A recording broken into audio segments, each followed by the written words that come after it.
Welcome to lesson two of Immanuel called The Price. And so, first, we're going to read some like surrounding context to where he gets into this teaching of discipleship.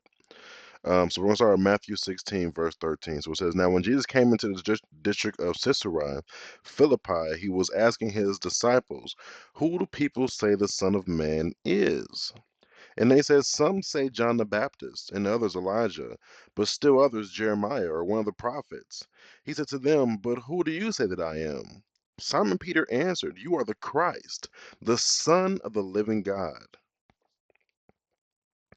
And Jesus said to him, 'Blessed are you, Simon Barjona, because flesh and blood did not reveal this to you, but my Father who is in heaven. And I also say to you that you are Peter, and upon this rock I will build my church, and the gates of Hades will not overpower it. I will give you the keys of the kingdom of heaven, and whatever you bind on earth shall have been bound in heaven, and whatever you loose on earth shall have been loosed in heaven.' Then he warned the disciples that they should tell no one that he was the Christ." Okay, I'm not gonna say too much about this, but just make sure we understand what's going on. And so we have Peter's confession of Christ that he's saying the Son of Man, that he is the Christ, the Son of the living God. He's called him the Son of God. So he's identified him as the Son of God. Okay. Now, after he identifies him as the Son of God, Jesus foretells his death. So from that time, once Peter has identified him as a Son of God, they all know it. They all see it now. He says, "From that time, Jesus began to show his disciples that he must go to Jerusalem and suffer many things from the elders and the chief priests and the scribes, and be killed, and be raised up on the third day." Peter took him aside and began to rebuke him, saying, "God forbid it, Lord. This shall never happen to you." But he turned and said to Peter, "Get behind me, Satan. You are a stumbling block to me, for you are not setting your mind on God's interest, but man's." As tempting as it is to want to get into, I want to teach about it. I'm not going to teach about it because that's not what we're here for. But I needs to understand the surrounding context. Peter has identified him as the Christ, the Son of the living God. After he identifies him in this way, he's, well, listen, this is what the experience of the Christ and the Son of the living God and the Son of the living God is. I'm going to be treated harshly by these religious leaders, and I'm going to be killed, but I'm also going to resurrect on the third day. Peter rebukes him, and it's also why, I mean, we've had many lessons in the past. I'm sure I've talked about before. Every rebuke is not true rebuke. You have to be able to have discernment on, is this actually a truthful rebuke or a not truthful rebuke of God? Jesus identifies his rebuke as from Satan and says, "Satan, get behind me," and said he's setting his mind on the interest of man, but not God's interest. Now, why does he talk about this interest of man versus God's interest? He's saying the interest of man is to preserve physical life, but the interest of God is that he lose his life, and for him to be resurrected on the third day, and then that he finds his life, which he gets into the teaching. Here we go. Matthew 16, 24-26. Then Jesus said to his disciples, "If anyone wish to come after me, he must deny himself and take up his cross and follow me. For whoever wishes to save his life will lose it. But whoever loses his life for my sake will find it. For what will it profit a man if he gains the whole world and forfeits his soul? Or what will a man give in exchange for his soul?" So, once again, the context of why did he start teaching his disciples about what it actually means to follow after him? Because he reveals to them his experience. Peter's like, "No, this should never be your experience." And he's like, "Oh, well, I got something in for you. This is also your experience. If you wish to come after me, you must deny yourself, take up your cross, and follow him. For whoever wishes to save his life." So Peter was saying, "No, your life's gonna be preserved. Your life is saved. You'll be all right." But he says, "No, that's not the desire of God. In fact, you should wish to lose your life for his sake." And I think that his sake is important. We'll get into this in a second, just as we know as we're breaking this down. And today we'll not only talk about some vocabulary words, but also some grammar that helps us understand how this was originally written and give us more emphasis on the teaching. Okay. But he says for his sake, which is important, because not just lose your life for anything, not lose your life to go steal some drugs or whatever you think you're losing your life for. And it's not always about physical death, but whatever people lose their lives over. Want to be, I guess I'll stay in the drug realm. Want to be drug dealers, drug takers, anything else that's a thief, murderers. They can lose their family, lose their lives, all those different things. Go to prison, you lose your whole life, right? But he's not saying, listen, you're not going to find it for that. You'll find it if you lose it for his sake. And if you lose for his sake, you'll find it. For what will it? And then he says, but whoever loses his life for my sake will find it. For what will it profit a man if he gains the whole world and forfeits his soul? Or what will a man give in exchange for his soul? So he's trying to let them know that, listen, to profit in the world means nothing. It means nothing if you lose your soul, if you lose your life, your eternal life, the glorified life that God has for you. So if he did not accept that destiny of being tortured, being killed, being abused in the way he was abused, he says, listen, I would never receive the resurrection and the glorified body and the eternal experience and rewards that God will have for me.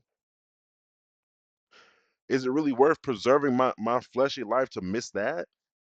Reminds me of what Paul was saying when he says that the glory to be revealed is nothing in comparison to the trials and tribulations and suffering that we're going to experience in this life. But Peter couldn't see that. All he could see was that no, that death is this ultimate terrible thing. Although he just told you he was going to resurrect, he says no, death is this ultimate terrible thing, and no, it's never going to happen to you. You're too great. You're too awesome. But in that way, he was representing the devil and not God. Now, a couple vocab words and some grammar we'll talk about. So we have the word for deny. And I'm not going to butcher these Greek words. I'm not going to do that to you guys, okay? Like I told you, I am not a professional Greek speaker. I am very good at studying languages to get a better understanding of what I'm reading. I'm not going to speak Greek with anybody. And although I've been doing Hebrew for a while, I'm also probably not going to go and speak Hebrew with anyone. But the word that was used for deny says the form is it's an aorist middle imperative. The middle voice suggests reflexive action, not just refusing something external, but disowning oneself. The aorist, sorry, emphasize a decisive, complete action. It was translated as deny himself, captures the idea but loses the finality and self-directed nature of the middle voice. So what I love the most about this information is that it says that the aorist emphasizes a decisive, complete action. So this is not just I'm just denying or disowning one part of myself, one part of my life, this bad part. It's a complete action. Either you cut the cord or the cord still lives. It's like having an umbilical cord to your mom. Either you cut the whole cord, but if you partially tear the cord, it still exists. It's a complete action. Next one. The phrase for take up his cross. So the form is aorist, active, imperative. And then it says significant. This is not a continuous action, but a decisive moment. Take up differs from keep carrying. It's the initial act of commitment. And so And then it was translated as take up his cross, which is good, though the once for all nature of the aorist isn't obvious. So it's important to understand that this is a once for all decision. When it says take up my cross, this is not this is a moment's decision. This is not a lifetime decision. This is not, oh, I'm continuing to build the strength to take it up. This is not, I'm working on taking it up. It is a decision that I am taking up my cross.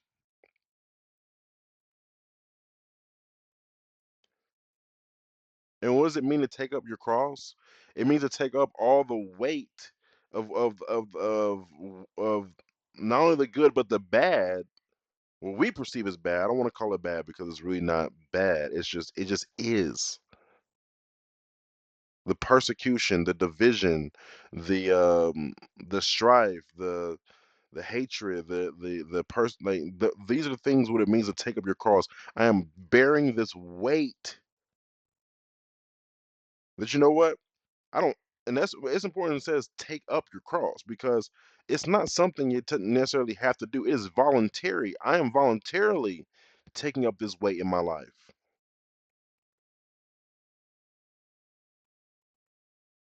No one's making me do it.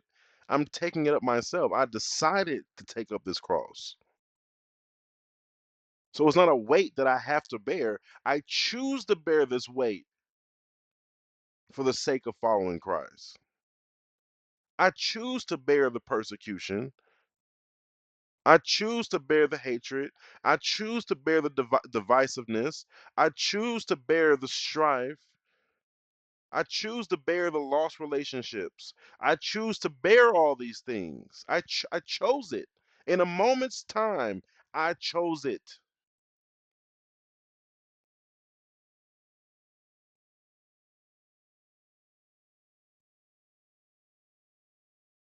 Important to understand this is not a continuous choice, it's a once for all choice. Once I choose it, there is no other choice.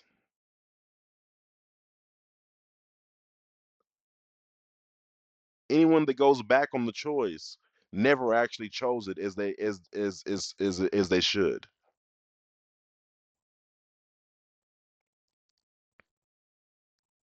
Next one, the word that was used for follow. So form present active imperative. The significance, unlike the aorist above, is a continuous action.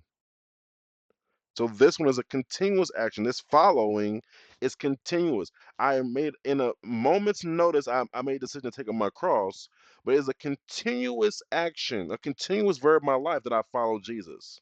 I follow Christ. The discipleship journey is ongoing after the decisive commitment. So I made my commitment 7 years ago, but every day I'm following. Continuous.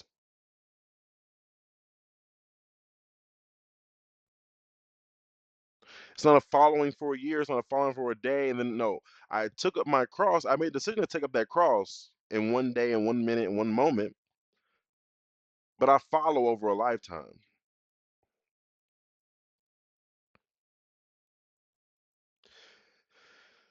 Conditional protasis, okay? If anyone wishes, structure first class condition assumes truth for argument's sake, okay? Significance, if anyone wishes, and some do. This is a real invitation with real conditions. If anyone wishes, the assumptive nature isn't explicit. So when he says if anyone wishes, it is implying that some do. He's not. This is not something that he's just saying, and this is a. Sometimes people read things that Jesus says, "Oh, this is impossible." No one ever. No, he's saying, "I'm saying this because some wish and some will wish," which also gives us understand that we can live a life when we are thinking to invite people into discipleship, that people this is a desire that he's saying people will have. They will have the desire to come after me.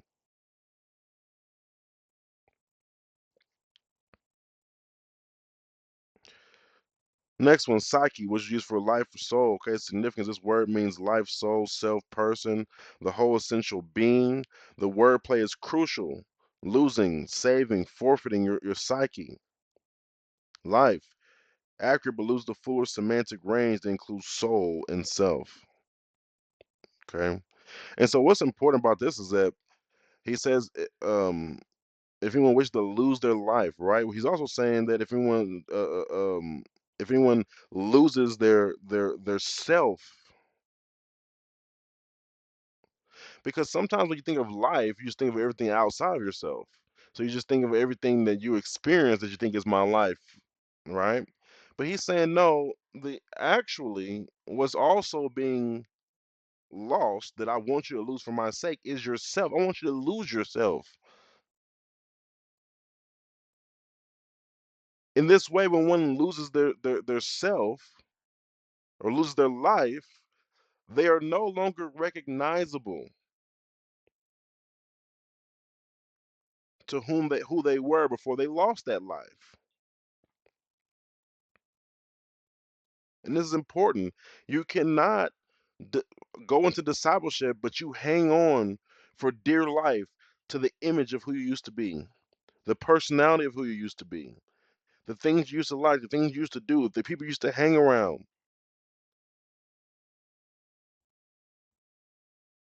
It's time to accept to be a new being.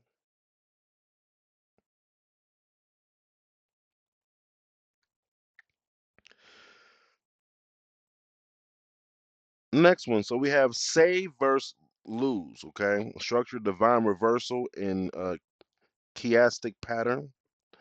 So A, whoever wishes to save his life. B, will lose it. B, whoever loses his life for my sake, A, will find it.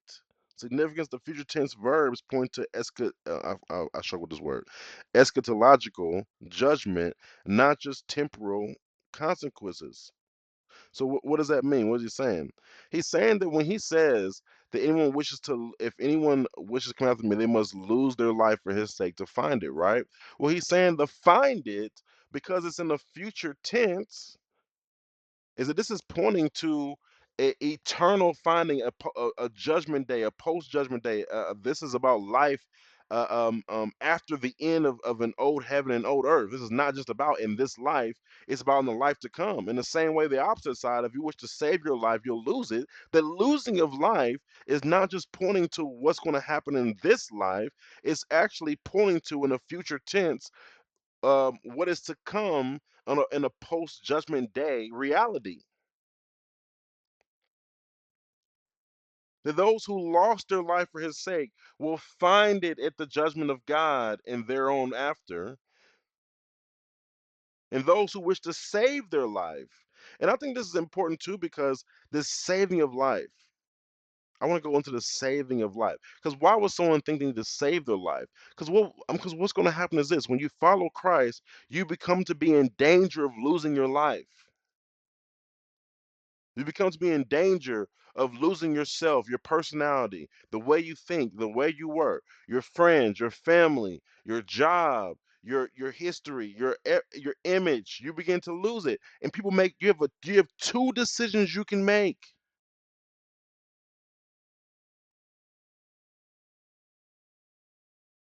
I'm either going to work hard to save all those things, or I'm going to accept losing those things for the sake of Christ. And like I've said before, I've been on it very seriously. These words in discipleship have been the core of my heart. I've encouraged many people to take it on, and I've seen it. There's a point in time when I'm trying to tell you when people will wake up and realize what's happening to them is they are being employed to lose everything that they've ever been. No longer follow along the traditions that they once followed along with their family. No longer indulge the conversations they used to indulge in with friends. No longer dress the way they dressed. No longer behave on social media the way they behave. No longer all these different things. And at one point in time, I'm trying to tell you this: either the fear of man will strike and they will start trying to save their life. No, I'm still the same person. Please see me the same person. I'm not going anywhere. Yes, this is evil. I'm not doing that. Or They don't try to save it. They say, you know what? I'm gonna lose it because the fear of God struck and say, no, no, no, no, I need to lose it.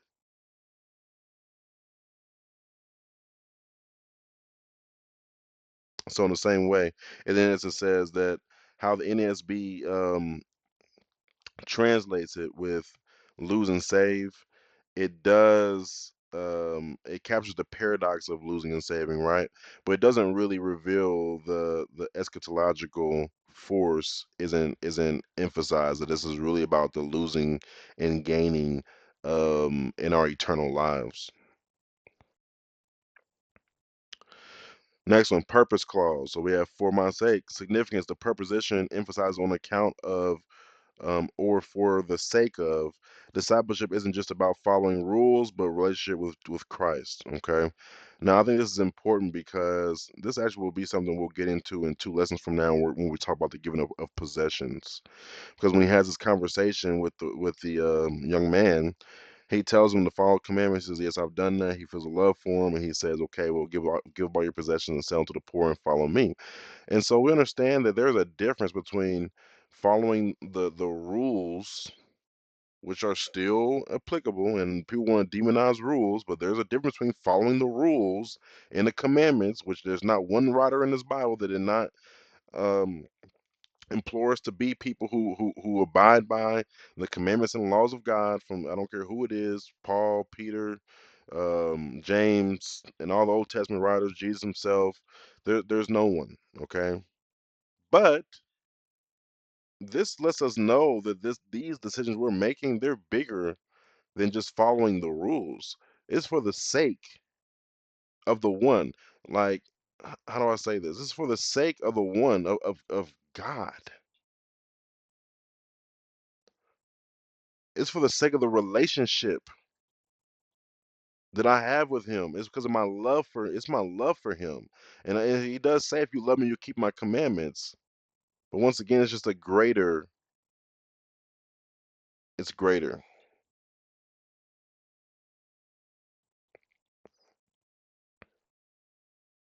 The losing of life.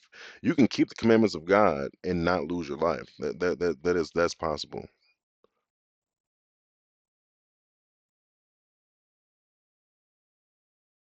Now, I'm not saying that you're not. People do experience persecution and things of this nature for following commandments of God. That is truth. But you can keep your life and do the commands of God. Honestly, the commands of God are usually to straighten out your life in the flesh, where this losing of life for His sake is the abandonment of the life. Let's keep going. Okay, next we have gain and forfeit. Okay, form aorist, passive, subjunctives, significance. These are commercial slash legal terms. Profit and suffer loss or penalty. The passive voice may suggest divine agency in the judgment. So there's a passive voice when they're talking about gain and forfeit. Okay, and so we're talking about the gaining and forfeiting of life. Or actually it's not a gains for life. The gain and forfeit of the soul. What does it mean to gain the world and forfeit the soul? The passive voice suggests that the forfeiting of the soul is by divine agency, which once again kind of points to the eschatological matter of this being about post judgment day reception or loss at that day. And like Paul says, some people will suffer loss, and some will gain reward. But once again, it is transactional, and that's the truth. It is transactional. And like it says that Jesus will come and he will judge in the body whether you've done good or bad. People will receive good. If you've done good, will receive reward. If you've done bad, you'll suffer loss and receive punishment. It's transactional. And I love how this legal terms. Once again, we're entering a judgment. I mean, it's a courtroom. This is legal. This is a legal matter.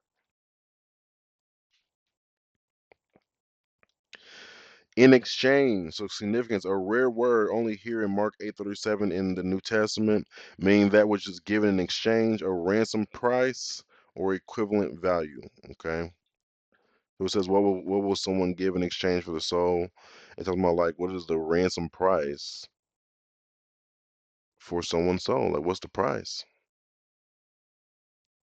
Keep it going. Okay, last section here. It says Matthew 16:27-28 says, for the Son of Man is going to come in the glory of his Father with his angels and will then repay every man according to his deeds. So this is, I kind of jumped ahead of us because this is what was coming. Truly I say to you, there are some of those who are standing here who will not taste death until they see the Son of Man coming in his kingdom. Now, about this, once again, the forfeiting of life or the losing of life for the gain of life, like we talked about, this is eschatological. Okay, so that means we're talking about things that are after judgment. The whole last class was eschatological in the kingdom. Now he's talking about this once again. He lets us know even more. This is eschatological. Is listen, because he talks about those things, and he says, "For the Son of Man is going to come in the glory of his Father with his angels, and will then repay every man according to his deeds." So if you lost your life for my sake, at this time I will repay you. I will get. You'll gain the life. If you saved your life, you'll lose your life at that point. Now, the next part is even more interesting because it seems random, but it's not. Truly, I say to you, there are some of those who are standing here who will not taste death until they see the Son of Man coming in his kingdom. Now, well, this seems like a physical thing. He's talking about this physical will of God experience, but it's not. And it's obvious why, because these people, obviously, they died before Jesus has physically come back. Now, what we do know about the kingdom of God, though, is that it can say, like it says, I can't remember the exact numbering of the passage, but I believe it's in Luke, where it says, don't look here, don't look there. The kingdom of God is in your midst." So he says the kingdom of God is inside of yourself. So he's trying to tell them that some of them will have this experience while they live in this life, they will have this experience spiritually. They will see him coming in the heart with their spiritual eyes in the heart. They will have a spiritual experience to where they will see him coming and they will receive reward.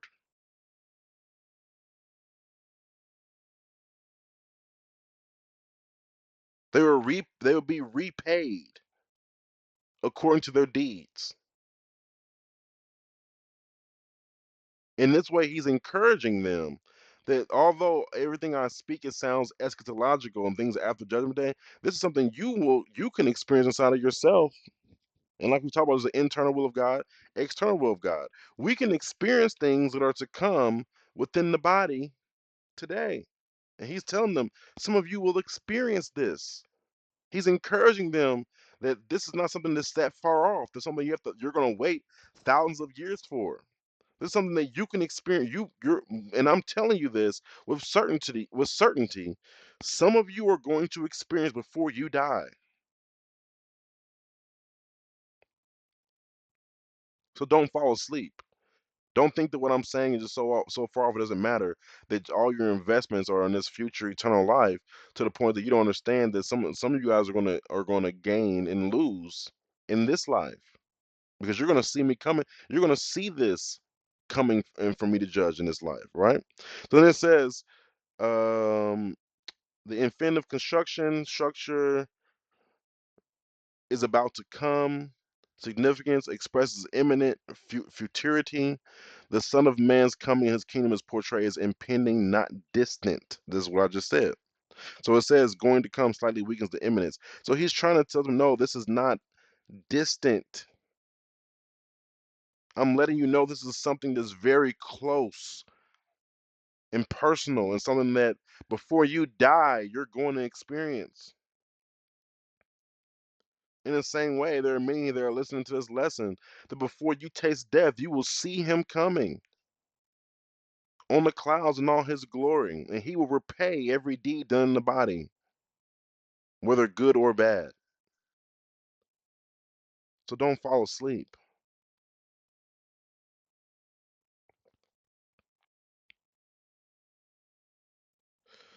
Next one. So the structure is future active, dative of indirect object plus prepositional phrase, significance, real were paid to each according to his deed.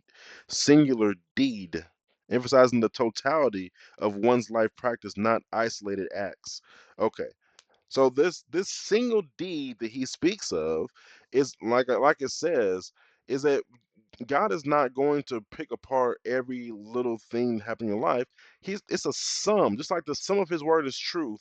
What is the sum of your deed of your life?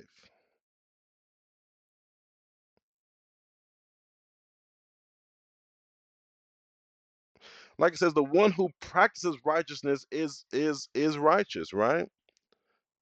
But like I'm talking about before, to practice doesn't mean you're never going to miss.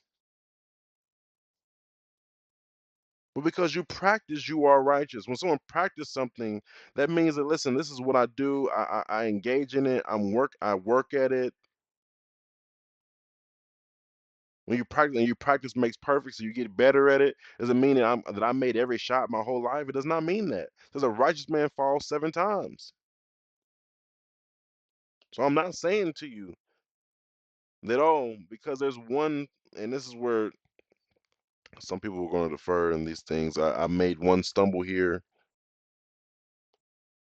Now the whole sum of my deed of life is overtaken by this one thing I did wrong. It's not true. But what is the sum of your practice? The sum of your life practice.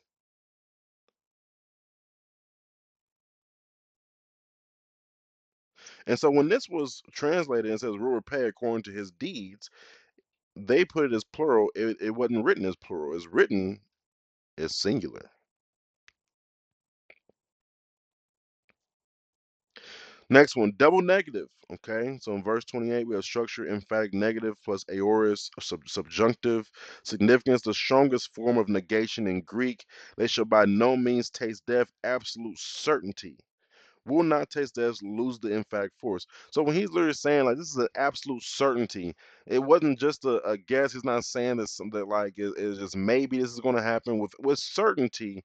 That I'm telling you that some of you will not die before you see me coming, and I will repay in your lifetime.